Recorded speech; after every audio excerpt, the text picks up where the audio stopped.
Let me dwell upon this topic from my own perspective, which is management perspective. We in management deal with the affairs, with events, and with happenings, and how events unfold in human life and society. And we try to determine the causality, and we found that causality is multi-level, multi-dimensional, multi-perspective, and causality is not just direct but also indirect, and causality may not be correlational, but it can be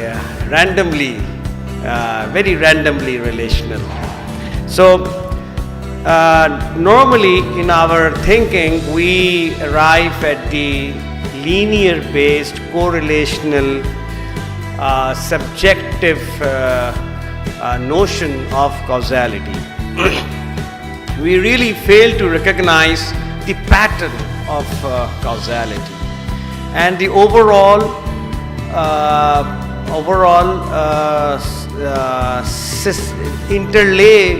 interlace of systems, which increases the complexity of analysis, and how systems at various levels are linked with each other, they are embedded in each other, and they are induced by the actions and reactions happening all around. So that is the world of chaos, and which led management practitioners to assume that we are living in a chaotic world, and in this chaotic world there is no stability, there is no unidirectional linear causality. So we are dealing with all the time non-linear causality and non-linear patterns, and non-linear is a very simplistic notion. Actually, by non-linear we are meaning that it's an open-ended thing. But within this thinking there emerged recently something which is very interesting, and it is that this is non-linear and it can be very complex, it can be chaotic, but there are from various levels and various points you can determine some patterns over a period of time, and you just have to find your right coordinates from where you would see the chain of events, and then you can see the patterns like climate. Now what we found out, and what is the current idea, is that there is no linearity or non-linearity, whatnot, but actually deep down at the core, and from a point where you can really capture the reality as it unfolds, there is a tendency to assume singularity. So there is this idea of singularity, that we diverge, we dissipate, everything seems to be fractured and unrelated, but then things do converge somewhere, and there is some singularity, and then there is some flow in a direction.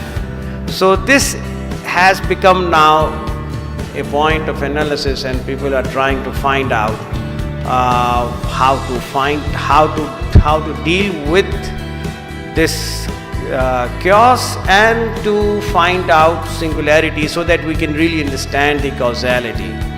And our computational mathematics, the tremendous power of computers that is available to us, has allowed us this power to analyze things which we never used to have.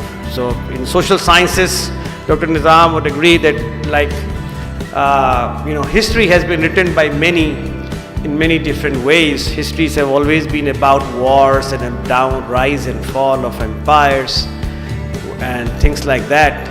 But Karl Marx came up with the unique idea that this is how history marches on. There is this contest of between two sections of the society, and this is how there is action and reaction, and this is how history progresses, a deterministic model of a very complex phenomenon which is human history. And that understanding of history has worked to some extent for many things, and that has opened new vistas of analysis and understanding and provided us new frameworks to then go in deeper and get more enriched. So with these thoughts, I welcome once again with the depth of my heart my very good friend, colleague, and a man who now has assumed the leadership of higher education in Punjab, Dr. Nizam, who was previously Vice Chancellor of University of Gujarat.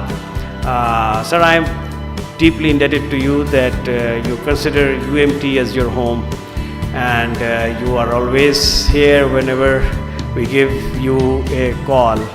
And we really rely upon you, and we feel that our invitation would never be missed by you. So we have taken it for granted somehow. And I really welcome my very distinguished guests from South Korea and South Africa, both countries. And I'm sure that there are guests from other universities from Lahore and outside Lahore.